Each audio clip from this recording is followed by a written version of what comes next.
नमस्कार, सूर्य समाचार देख रहे हैं आप और मैं हूं आपके साथ पुनीता सिंह। साल 2023 को अलविदा और नए साल 2024 का स्वागत। ये नया साल कैसा रहने वाला है? देश और दुनिया के लिए नया साल कितना गुड लक और कितना बैड लक लेकर आ रहा है? गए साल की तरह क्या ये साल भी प्राकृतिक आपदाओं से दुनिया में त्राहिमाम लेकर आएगा? क्या इस साल कोरोना महामारी फिर से कोहराम मचाएगी? चुनावी साल है तो सत्ता का ऊंट किस करवट बैठेगा? इन सारे सवालों का जवाब देने के लिए सूर्य समाचार लेकर आया है ये खास कार्यक्रम। इन सवालों के जवाब के लिए हमारे साथ स्टूडियो में मौजूद हैं प्रसिद्ध एस्ट्रोलॉजर अशोक वासुदेवा जी। सर, आपका बहुत बहुत स्वागत है। नमस्कार जी। तो सबसे पहले सर सवाल यही होगा कि नया साल 2024 अपने पिटारे में क्या लेकर आ रहा है? गुड लक या फिर बैड लक? देखिए, जिस समय माता के पेट में बच्चा जाता है तो उससे पहले बच्चा कंसीव होता है जी। 9 महीने लगते हैं उसको डिलीवरी होने में। 9 महीने के बाद वो बच्चा बाहर निकलता है और first cry of the child लोगों को मिलती है, जिसको बोलते हैं कि this is the birth of child. ये नॉर्मल प्रोसेस है नेचर का। 26 दिसंबर 2019 को एक इसी तरह से कंसीव किया था एक इवेंट, जो कि हमने भोगा है कोरोना के रूप में 2020, 21 और 22 में। तो मैं पहले बुराई सोच लेता हूँ, अच्छा तो जो होगा सो होगा, हम सब भोग लेंगे। बुरा क्या हो सकता है? जैसे महामारी किसी को पता नहीं था, हमें भी नहीं पता था कि महामारी आएगी। हमने कहा कुछ गलत हो रहा है, विश्व युद्ध हो सकता है, महामारी हो सकती है, बीमारी ठमारी हो सकती है, कुछ और भी कुछ इस तरह की चीजें हो सकती हैं। लेकिन वो महामारी के रूप में है जो भूतो ना भविष्यति, ना कभी था ना कभी आगे हम देखने को मिले ना मिले, इसकी ये प्रार्थना हमने की कि भैया अब दोबारा नहीं होना चाहिए यार, बहुत लोग मर गए उसमें। लेकिन अब क्या होगा 2024 में? मंगल शनि का योग हर वर्ष बनता है, हर 480 दिन में एक बार मंगल शनि इकट्ठे होते हैं। उसके बाद समसप्तक भी होते हैं, षडाष्टक भी होते हैं। ये जो प्रक्रिया है ग्रहों की, लेकिन हर वर्ष गलत नहीं होती है। लेकिन ये 2024 का जो साल है, ये हमें देखना पड़ेगा, सावधान होकर के देखना पड़ेगा कि इसमें क्या गलत हो सकता है। बहुत बड़ी प्रेडिक्शन दे रहा हूं आपके माध्यम से जी। चुनाव में गड़बड़ हो सकती है, पोस्टपोन हो सकते हैं। अच्छा। नंबर 2, हो सकता है भारत की सीमा से लगते हुए पड़ोसी देशों से हमारा विवाद हो जाए। पॉसिबिलिटी हो सकती है कि हमारे एक पड़ोसी देश के 4 टुकड़े हो जाएं, जिसका ओनस हमारे ऊपर विश्व घेर दे कि ये तुमने कर दिया। तो यूएनओ में हमारे अगेंस्ट कुछ गड़ कुछ भी हो जाए। आप समझे नहीं? क्योंकि मोदी जी का जो हमारे प्रधानमंत्री हैं, उनकी भी कुंडली के इस तरह के योग दे रहे हैं कि 2024 का एंड और 25 के बिगिनिंग में बहुत सारे ज्योतिषियों ने लिख के दे दिया, इनको सेहत का ध्यान रखना चाहिए। क्योंकि वृश्चिक राशि है, वो राजयोग कारक राशि है और उनकी भी चंद्र की दशा चल रही है। ओके, तो वहां कोरिलेट करती है चीज। ओके, लेकिन सब प्रार्थना करें भगवान उनको लंबी आयु दे। मुझे भी मालूम है लंबी आयु है उनकी, कुछ नहीं होने वाला, 5 वर्ष काटने वाले हैं। लेकिन अब क्या होगा? यहाँ पर विश्व युद्ध की स्थितियां बन सकती हैं। और भारत की चंद्रमा की दशा है, मून की दशा है। मून का जो डायरेक्शन है हमारा ईस्ट और नॉर्थ ईस्ट होता है, तो चाइना की तरफ से डर है, पाकिस्तान से डर नहीं है हमको। ये बात हम ज्योतिषी लोग, कुछ हम लोग जो हमारे साथ के लोग हैं, हमारी उम्र के लोग हैं, हम लोग लिख करके इस बात को आगाह कर चुके हैं ऑलरेडी कि भाई उधर मत ध्यान दो, इधर दो। वो हमारा ध्यान, हमारा माने कि नहीं माने बात अलग है, लेकिन देश को लिख के दे देते हैं। तो वहां पर भी गड़बड़ हो सकती है। तो we have to see to it. लेकिन बीमारी का जहां तक सवाल है, मुझे नहीं लगता बीमारी होगी अब, क्योंकि हमें एक बार उसने। ठीक है, इस बारे में भी सर एक सवाल है, वो भी पूछूंगी आपसे। लेकिन अभी आपने बैड लक के बारे में बताया, लेकिन गुड लक क्या 2024 लेकर आने वाला? अब यहाँ पर गुड लक जी। गुड लक देखिए, भारतवर्ष की 15 अगस्त 1947 की राशि लेते हैं नॉर्मली लोग कि भारतवर्ष की कर्क राशि है और उसके हिसाब से प्रेडिक्शंस की जाती है। लेकिन ब्राह्मीर ने जो लगभग समझिए 68 AD के आसपास वो हुए हैं। महाराज विक्रमादित्य के दरबारी थे, दरबारी क्या उनके ज्योतिषी थे वो ब्राह्मीर। उन्होंने बृहद शास्त्र होरा शास्त्र लिखा है, उसमें उन्होंने जिक्र किया है कि भारत की राशि मकर है अगर विश्व के ऊपर हम अपना राशि चक्र पूरा रख दें, पूरा ग्लोब के ऊपर, तो भारत की राशि मकर आती है। मकर राशि और चंद्र राशि दोनों देख लें तो मैं ये कहूँगा कि उथल पुथल है। भारत एक विश्व पावर होकर के उभरेगा। इसमें एक चीज और ऐड कर दूं, BJP no BJP, Congress no BJP, उससे कोई मतलब नहीं है हमारा, ना हम किसी पार्टी के लोग। हमारा देश, मातृभूमि, केवल हम उसका भाग्य देख रहे हैं। इसका भाग्य उदय है, उजागर है। और एक बात आपको गारंटी से लिख के देख रहा हूं, आप भी देखेंगे, मैं भी देखूंगा कि 2024 के एंड में या 2025 के बिल्कुल मिडल में जाकर के भारतवर्ष में कोई गरीब आदमी नहीं रहेगा जो बिना रोटी के रात को सोता हो। बहुत बड़ी बात है, बहुत बड़ी बात है। और दूसरी बात, भारत का जो हम लोग लेते हैं, जैसे जीडीपी ले ली हमने, अभी 7.5% से हम लोग ऊपर जा रहे हैं, ये बरकरार रहेगी। 2024 के एंड में जो हमारा वर्ष समाप्त होता है वो मार्च में होता है, अप्रैल में होता है। तो अभी मार्च अप्रैल में हमारा साल वैदिक ईयर शुरू होना है, अभी विक्रमी संवत। तो समझ लीजिए वहाँ पर मुझे 10.35 के आसपास ग्रोथ दिखाई दे रही है। ये हमारी ज्योतिष की गणना है। शेयर मार्केट आप ही के चैनल पर, आप ही एंकर थी उस समय, जिस समय मैंने ये बात बोली थी कि भाई मार्च अप्रैल के बाद में ये शेयर मार्केट का आंकड़ा 70,000 हो सकता है। आज हम 70,000 में ही बैठे हैं अपने चैनल पे, इसी पे बात होती है। अब मैं आपसे ये कह रहा हूँ कि शेयर मार्केट के कुछ पैरामीटर्स बदलेंगे, जिसमें ये सेंसेक्स हम 70,000 80,000 बोलते हैं ना, ये नहीं कुछ और हो रहा है, कुछ मालूम नहीं, टेक्निकली कुछ और कर रहे हैं। लेकिन आजकल के संदर्भ में भी बात करें तो 2024 में पूरा का पूरा आपका ये आंकड़ा मुझे 90,000 से 1 लाख के आसपास दिखाई दे रहा है। और दूसरी बात, इस समय जो फॉरेन, इसी से रिलेटेड चीज़ जो है ग्रोथ की, जो अच्छी बात बोल रहा हूँ, आज $600 बिलियन हमारा फॉरेन एक्सचेंज है। मुझे लगता है ये बढ़कर के तकरीबन 1600 हो जाएगा, $1,000 बिलियन और आ रहा है थ्रू एक्सपोर्ट एंड एवरीथिंग। ये अच्छी खबर भारतवर्ष के लिए, ठीक है ना। और एक और अच्छी खबर भारतवर्ष नहीं, पूरे के पूरे ईस्टर्न कंट्रीज, और ये जो आपका ग्रुप है हमारे इधर का, वियतनाम से लेकर के जापान और इस सारी कंट्रीज का, और इंक्लूडिंग आपका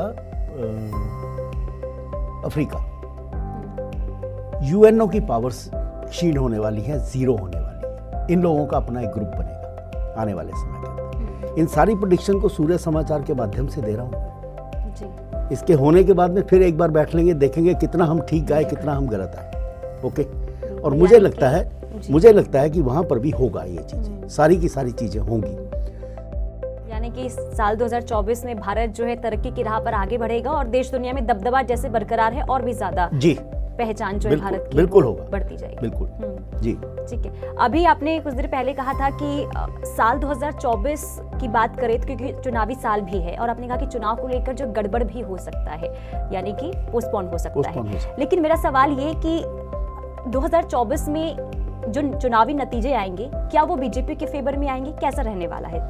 देखिए, मैं कहता हूँ, भगवान से प्रार्थना करता हूँ कि सब कुछ ठीक रहे।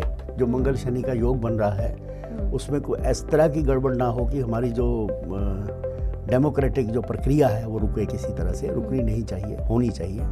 अगर मान लीजिए एवरीथिंग गोज नॉर्मल होता है तो हमारे जो आंकड़े आते हैं ना जी, पिछली बार का जब 2019 का चुनाव हुआ था तो मैंने 357 का आंकड़ा पे 357 दिया। तो 357 एक बार छुआ, फिर 5 सीट माइनस होकर के वो सेटल हो गया। इस बार का आंकड़ा 379 का है। 379, 5 सीट्स प्लस माइनस, लेकिन 400 का आंकड़ा बीजेपी मेरे को लगता नहीं छू पाएगी। जी। तो अगर देखिए नतीजे जो हैं बीजेपी के फेवर में आते हैं तो क्या देश के प्रधानमंत्री नरेंद्र मोदी ही बनेंगे? अटकलें तो बहुत लग रही हैं, लेकिन मुझे लगता नहीं है जी ये 5 वर्ष से पहले जाएंगे, 15 साल तो रहेंगे प्रधानमंत्री। अच्छा जी। और कुछ लोग बोल रहे हैं वृश्चिक राशि है, इनकी चंद्र की दशा है, उसमें मंगल और शनि का अंतरा आ रहा है, तो मुझे ऐसा लगता नहीं। क्यों? एक चीज़ आप और भी देखेंगे कि ये जो प्रधानमंत्री देश के बने हैं ये नॉर्मल लोग नहीं हैं, ये संत लोग हैं। मैं धर्म या ना धर्म की बात नहीं कर रहा कि वो हिंदू हैं इसलिए बोल रहा हूँ मैं, ऐसी बात नहीं है। लेकिन उनके अंदर वो जो धार्मिक भावना है, या देश कल्याण, जन कल्याण, सर्वे भवन्तु सुखिना की भावना है, वो कहीं ना कहीं उनको एक अच्छा स्वास्थ्य देती है। कोई आदमी हमेशा, आप देखेंगे कोई व्यक्ति किसी की हमेशा टांग खींचता रहता है या उसको बर्बाद करने की तरफ को सोचता है, उसका अपना शरीर खराब होता है। और मुझे लगता नहीं इनके शरीर को कुछ होगा। और देश का अगर भविष्य जागृत है और देश अच्छी तरफ समय पर चल रहा है तो ये देश के प्रधानमंत्री पुनः बनेंगे और 5 वर्ष पूरे काटेंगे। और उसके बाद क्या करेंगे मुझे मालूम नहीं। ठीक है, यानी कुल मिलाकर आने वाले साल जो है बीजेपी के लिए वो काफी अच्छा रहने वाला है। ठीक है, कांग्रेस की स्थिति क्या रहने वाली है अगर हम नई साल की बात करें? देखिए, कांग्रेस की जो कुंडली हम लगाते हैं वो इसकी धनु राशि की कुंडली है। और धनु राशि पे मैंने जैसे पहले भी कुछ लोगों को बोला है कि भाई काफ़ी बुरे निकले हैं 3 साल 4 साल उन लोगों के, और अब आगे आने वाला समय थोड़ा सा बेटर है उनका। अच्छा। तो 50 सीट से 60-70 सीट हो जाएंगी बस, और इससे ज़्यादा फर्क नहीं पड़ेगा। तो भविष्य दिख रहा है क्या कांग्रेस का? मुझे नहीं लगता जी। तो ये 2024 का इलेक्शन होगा, 2029 इसके बीच में तो नहीं है। कहीं 1-2 स्टेट में कहीं पर ले जाएं तो मैं कह नहीं सकता, लेकिन देश के अंदर उनका कुछ बोलबाला नहीं है। कारण उसका एक बताता हूँ, जो उनकी 3 आदमियों की कुंडलियाँ हमारे पास हैं, बाकी लोगों की कुंडलियाँ नहीं हैं। सोनिया जी की कुंडली हमारे पास है, प्रियंका जी की और राहुल गांधी जी की। तीनों कुंडलियों में प्रधानमंत्री का योग नहीं है। अच्छा, यानी कितनी भी मेहनत कर ले, उसमें प्रधानमंत्री का योग नहीं है। ये बात तो हमसे बीजेपी के भी कुछ बड़े वयोवृद्ध नेताओं ने बहुत पहले पूछा था, 2004 में, 2009 में, इवन 2014 में भी पूछा उन्होंने कि क्या मैं प्रधानमंत्री बन सकता हूँ। हमने मना कर दिया था। अच्छा। हमने कहा भाई आप नहीं बन रहे, कोई और आदमी है जो वेस्ट और साउथ वेस्ट से आएगा। तो मोदी जी आए वहाँ से, उसी एरिया से, उसी डायरेक्शन से आए। लेकिन वहाँ डायरेक्शनल स्ट्रेंथ अभी चली जा रही है, क्योंकि चंद्रमा के बाद भारत की मंगल की दशा शुरू हो जाएगी। मंगल की डायरेक्शन भी वही है, वेस्ट और साउथ वेस्ट है। तो मुझे प्रधानमंत्री इस एरिया का दिखाई नहीं दे रहा है। अच्छा। नॉर्थ और नॉर्थ ईस्ट का, इवन नॉर्थ वेस्ट भी नहीं दिखाई दे रहा। डायरेक्शनल स्ट्रेंथ उसी तरफ को जा रही है। चलो ठीक है, तो आपने बता दिया कि प्रधानमंत्री नहीं बन पाएंगे राहुल गांधी, कितनी भी मेहनत कर ले। लेकिन भविष्य क्या रहने वाला है उनका? क्योंकि मेहनत तो वो काफी करते हैं और बयानबाजी तो आप उनकी सुनते ही रहते हैं, और अभी जिस तरीके से कांग्रेस पार्टी जो है पूरी मेहनत करती हुई चुनाव को लेकर नजर आ रही है, तो क्या कांग्रेस पार्टी को वो एक बार फिर से जिस लेवल पर कई सालों से रही है, क्या वापस उसे ला पाएंगे पार्टी को राहुल गांधी? अब देखिए, कांग्रेस का जो, मैं तो ज्योतिष की बात करूंगा जी, बाकी मुझे उनके अंदर का या बाहर का, मैं कोई वो जो सेफ्रोलॉजिस्ट होते हैं मैं वो तो नहीं हूँ जो चुनावी वो करते हैं। लेकिन जब से ये कांग्रेस बनी है, ये वो ह्यूम से लेकर के और ये सोनिया जी तक, ओके, ये सबसे वर्स्ट पीरियड कांग्रेस का जा रहा है।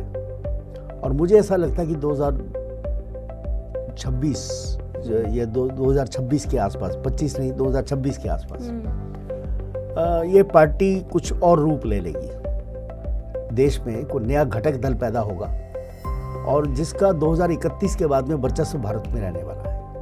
तो बीजेपी 2031, 5, 36 और 36 में ये पार्टी वहाँ पर कुछ बदलाव दिखाई दे रहा है, और वो घटक दल जो है वो 2026 में कंसीव कर लेगा अपनी चीज़ें, अपार्ट फ्रॉम बीजेपी जी। लेकिन कांग्रेस का एज सच वहाँ पर मुझे उत्थान नहीं दिखाई दे रहा है। लग नहीं रहा मुझे कि वहाँ पर भी कोई उठ जाएंगे बहुत ज़्यादा। पकड़ नहीं पा रहे, उस चीज को पकड़ नहीं आ रही, हमारे ग्रहों की पकड़ नहीं आ रही वहाँ पर। ठीक है, बाकी हरी इच्छा। तो ये तो देश की राजनीति की बात हो गई, लेकिन अगर हम बात हरियाणा की करें तो यहाँ पर भी 2024 में विधानसभा चुनाव होने हैं। तो क्या लगता है, बीजेपी अपनी सत्ता को बचा पाएगी या फिर कांग्रेस जिस तरीके से मेहनत कर रही है? चुनाव इनके हरियाणा के साल के लास्ट में ही सर होगा या 2024 के? हाँ, 2024 के एंड में, अक्टूबर नवंबर के बीच में। तो क्या लगता है कि बीजेपी जिस तरीके से, क्योंकि सत्ता में है वो, तो वो अपनी सत्ता बचा पाएगी या फिर जो कांग्रेस अपनी खोई हुई जनाधार को बचा पाएगी? क्या लगता है क्या रहने वाला है भविष्य? देखो जी, मेरे पास हरियाणा की कुंडली तो है नहीं, सीधी बात आपको। हम लोग के पास एक पैरामीटर है, हम प्रश्न लगन लगाते हैं। इस वक्त का प्रश्न लगन मैंने लगाया, ओके। तो मुझे तो मिला जुला काम नजर आ रहा है। अच्छा, किसका? बीजेपी का? सारी पार्टियों को हंग जिसको बोलते हैं असेंबली है ये। कुछ नहीं बनेगा, वहाँ राष्ट्रपति शासन लगता नजर आ रहा है। अच्छा जी। अब बात कर लेते हैं, क्योंकि अभी आपने कहा था कोरोना को लेकर, क्योंकि अभी एक बार फिर से लोग डरे हुए हैं, सहमे हुए हैं, क्योंकि जो खबरें आ रही है कि एक बार फिर से कोरोना जो है पांव पसारता हुआ नजर आ रहा है, कई देशों की स्थिति लगातार खराब होती हुई नजर आ रही है। तो क्या लगता है कि कोरोना को लेकर जिस तरीके से कोरोना एक बार फिर डरा रहा है, तो क्या वही स्थिति जो हमने बीते सालों में देखी थी, 2022 की बात करें, भयावह स्थिति सामने आई थी, क्या वही सिचुएशन एक बार फिर से देखने को मिल सकती है, या फिर सारी चीजें जो है नॉर्मल रहेगी? देखो जी, इस तरह की महामारी का योग भारतवर्ष में तो नहीं है जी। छोटा मोटा ले, लेकिन भारतवर्ष में इस तरह का योग नहीं है। आप इसकी बजाय दूसरे तरह का योग अवश्य चल रहा है। कोरोना नाम की बीमारी या इस तरह की महामारी वो विश्व में आने वाली नहीं है। एक चीज आप जरूर है, 2024 में जिसको ये लोग बोलते हैं ना ग्लोबल वार्मिंग, कोई मौसम बदलाव, जैसे जलजला आ गया, भूकंप आ गया, और आपके नदियों ने अपना रास्ता बदल दिया, या पानी से कुछ डर लग गया। आगजनी तो मुझे नहीं दिखाई दे रही है, लेकिन पानी से या इस तरह की चीज़ों से, वायु तत्व से, आसमान तत्व से, स्काई तत्व से कुछ मुझे नेचुरल कैलेमिटीज़ जरूर नज़र आ रही है विश्व के अंदर, और वो नेचुरल कैलेमिटीज़ भारतवर्ष में भी होंगी। और नेचुरल कैलेमिटीज़ का बड़ी अजीब सी चीज़ है, जो डायरेक्शनल स्ट्रेंथ आ रही है वो भी वेस्ट और साउथ वेस्ट में आ रही है। जबकि इस समय जो नेचुरल कैलेमिटीज़ हुई हैं वो हमारे पहाड़ों में हुई हैं, हिमाचल में हुई हैं, उत्तरांचल में हुई हैं, और नॉर्थ ईस्ट में थोड़ा बहुत हुआ है, ज़्यादा नहीं हुआ है। लेकिन इस बार जो नेचुरल कैलेमिटीज़ हैं वो आपको साउथ में, और स्पेशली आपके मुझे केरला और आपका तमिलनाडु, दो जगह पर डिजास्टर्स दिखाई दे रहे हैं नेचुरल कैलेमिटीज़ के, वो भी पानी से ताल्लुक। हो सकता है वो जो चक्रवात आता है समुद्र में उसका कुछ हो, तो उस तरह का, लेकिन वहाँ पर स्थितियाँ थोड़ी सी खराब हैं। लेकिन बाकी जगह पर बीमारी का योग मुझे नहीं नजर आता है। और जहाँ तक विश्व का सवाल है, हालांकि प्रश्न आपने तो ओवरऑल बीमारी का पूछा है। भारत में क्या असर, क्योंकि बाकी देशों की बात करें, स्थिति लगातार खराब होती जा रही है, तो भारत में क्या उसका असर देखने को अछूता रहेगा। भारत को कुछ नहीं होने वाला है। अच्छा। भारत के जितने अड़ोसी पड़ोसी हैं वो कुछ कोशिश करते रहेंगे, लेकिन ये और एक 2024 में इतना पावरफुल हो जाएगा हर तरीके से कि भारतवर्ष को हाथ लगाना आसान नहीं होगा। ये आसान, और कोई कोशिश नहीं करे, कोशिश करेंगे लेकिन मार खाएंगे वहाँ पर। अच्छा। हाँ जी, मार खाए, लेकिन पूर्ण रूप से मुझे युद्ध नहीं दिखाई दे रहा। आप युद्ध कहो ना पूर्ण रूप से, कि जैसे 1965 में लड़ाई हुई, 1971 में हुई है, इवन कारगिल जैसा युद्ध हो सकता है थोड़ा बहुत। अच्छा। हाँ, लेकिन वैसे नहीं। लेकिन 2024 जो है इसमें पड़ोसी देश के हालात काफ़ी ज़्यादा खराब होने वाले हैं। अच्छा। पाकिस्तान के, क्योंकि वो भी तो 14 अगस्त 1947 को तो पैदा हुआ ना, वो हुआ 14 अगस्त 1947 को पैदा, हम नहीं हुए। हमारा तो 15 अगस्त 1947 का एक इवेंट था सिर्फ, क्योंकि भारतवर्ष तो 36,000 वर्ष से वहीं का वहीं खड़ा है। यहाँ राज आ गया, पहले अंग्रेजों का आ गया, फिर मुसलमानों का आ गया, फिर उसके बाद किसी का आ गया, विक्रमादित्य से लेकर के चोला सब बदलते हो रहे हैं। तो हमारी राशि तो हम मकर लेते हैं, तो यहाँ पर इस तरह का कोई योग नहीं है। लेकिन पैदा तो पाकिस्तान हुआ वहाँ पर, एक नया देश बना, और उस नए देश को अगर हम बने हुए को समझ लें तो ये 2024-25 में टूट जाएगा। ये इसके 4 टुकड़े हो जाएंगे। ये बहुत बड़ी प्रेडिक्शन दे रहा हूँ मैं। अच्छा। और सोच समझ के होशो हवास में दे रहा हूँ ये चीज़ें। ओके, ठीक है। अच्छा, युद्ध की बात कर रहे हैं, तो दो देशों में जिस तरीके से युद्ध चल रहा है, तो क्या उसका असर भी भारत पे देखने को मिल सकता है? अगर हम यूक्रेन की बात करें, रूस की बात करें, और वो युद्ध अभी खत्म नहीं हुआ, इजराइल और हमास के बीच भी लगातार जंग जारी है, तो इसका इफेक्ट भारत पे किस तरीके से देखने को मिल सकता है? क्या कोई असर 2024 में? देखिए कहना नहीं चाहिए मुझे, लेकिन क्योंकि बुरा लगता है किसी दूसरे के बारे में बुरा बोलना, लेकिन अपने बारे में भी वो उपमा देना भी गलत है जो मैं देने जा रहा हूँ आपको। 2 बिल्लियों की लड़ाई में बंदर फायदा उठाता है, तो हम तो फायदा उठाने वाले हैं। अच्छा। उसका फायदा अगर किस तरीके से? हथियार बेचेंगे, बाकी कुछ करेंगे, जो अमेरिका करता है, रशिया करता है, वो भारत करना शुरू कर देगा, और लड़ाई तो होगी विश्व में। इसमें कोई दो राय वाली बात ही नहीं है। ये गल्फ पे, और दूसरी बात, इस समय जो लड़ाई का जो मेन एपिसेंटर है वो आपको दिखाई दे रहा है आपका हमस और पैलेस्टीन, इसके साथ में लेबनान जुड़ता है, और उसके साथ में आपके बाकी गल्फ की कंट्री जो इजराइल और बाकी गल्फ कंट्री जुड़ते हैं। लेकिन टर्की की तरफ किसी का ध्यान नहीं जा रहा है।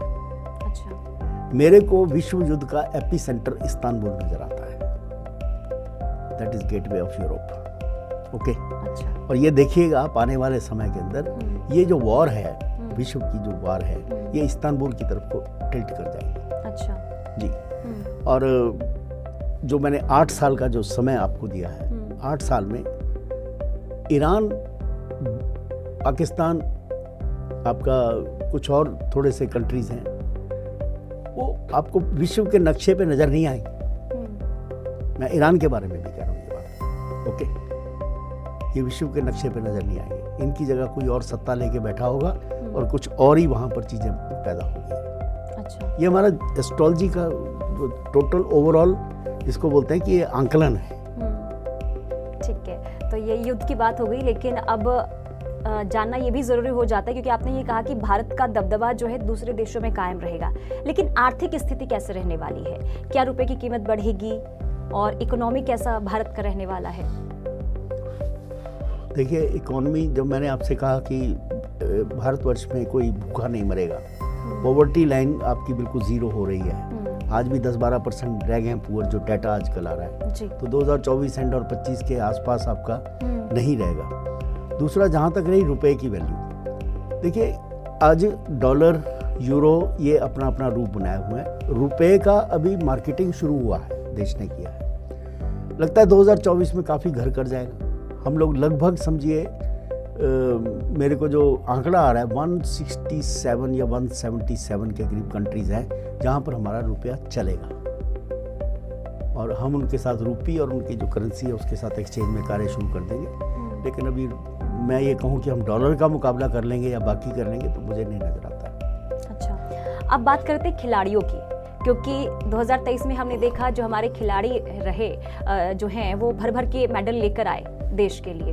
तो 2024 में किस तरीके से भविष्य खिलाड़ियों का रहने वाला है? और ये सवाल इसलिए भी क्योंकि 2024 में पेरिस ओलंपिक भी है। अच्छा, तो हाँ, तो किस तरीके से देख रहे हैं, क्या भविष्य खिलाड़ियों के लिए? स्पोर्ट्स का हम लोग तीसरा खाना लेते हैं, तीसरा जो नॉर्मल खाना होता है 10, 11 और 12 है, और 12 नंबर में आपका शनि महाराज पहुंच जाएंगे, और 11 से 12 में पहुंचेंगे तो मुझे लगता है कि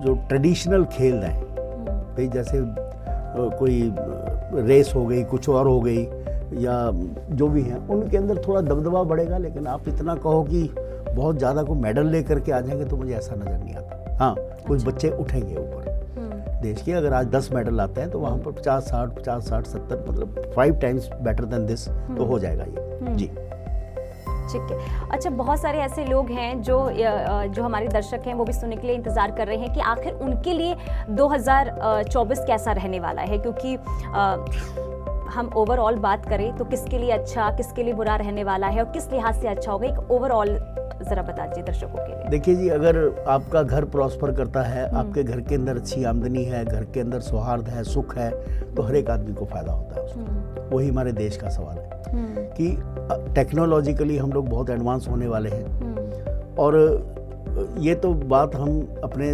जब स्कूल में पढ़ते थे, आज सोशल स्टडीज़ बोलते हैं, हमारे टाइम पे सामाजिक ज्ञान बोला करते थे उस समय। तो वो कहते थे कि जिस समय ट्रांसपोर्ट का मीडियम जो है जी, वो रेल से हट करके रोड पे आ जाता है तो उस समय कंट्री प्रोग्रेस करता है। तो आपको दिखाई दे रहा है जिस समय कि हमारे भारतवर्ष के लोगों का भविष्य बहुत अच्छा है, बहुत जागृत भविष्य है। और ये बात मैं बहुत बार बोलता आया हूँ कि वैसे तो समय दिया था 2020, लेकिन मैं कुछ चीज़ें फलित वहाँ हो रही हैं, लेकिन आने वाले समय के अंदर मेरे बच्चे विदेश में जाके नौकरी नहीं करेंगे। विदेशों के बच्चे यहाँ पर आकर के एजुकेशन लेंगे और वो यहाँ पर आकर के अपनी नौकरियाँ और अपना जो जीवन यापन है वो यहाँ पर ढूंढने की कोशिश करेंगे। ये आने वाले समय में भारत का भविष्य है। जी, ठीक है। और अब ये बात हो गई, हेल्थ की बात कर लेते हैं। हेल्थ सेक्टर में किस तरीके से इम्प्रूवमेंट देश का देखने को मिल सकता है? एग्रीकल्चर सेक्टर में क्या भविष्य रहने वाला है भारत का? देखिए, एग्रीकल्चर जो है वो, मैं आज सुबह भी कुछ लोग हमारे पास बैठे हुए थे तो वहाँ से व्यापारी लोगों के लिए हम लोग ये एवेन्यूज़ खोजते हैं कि इसको कॉर्पोरेट एस्ट्रोलॉजी बोलते हैं, जो कुछ ज्योतिषी हैं भारतवर्ष के करते हैं कि वो किस फील्ड में जाएं। तो मैंने उनको एक सजेशन इस बात का दिया कि भाई एग्रीकल्चर जो है ये आने वाला भारत का भविष्य है। और इसमें कुछ टेक्नोलॉजिकल एडवांस, कुछ नोवेलिटी, कुछ न्यूनेस और कुछ जिसको बोलते हैं कि एक नई तकनीक लाने की आवश्यकता है जो आपको ढूंढनी पड़ेगी।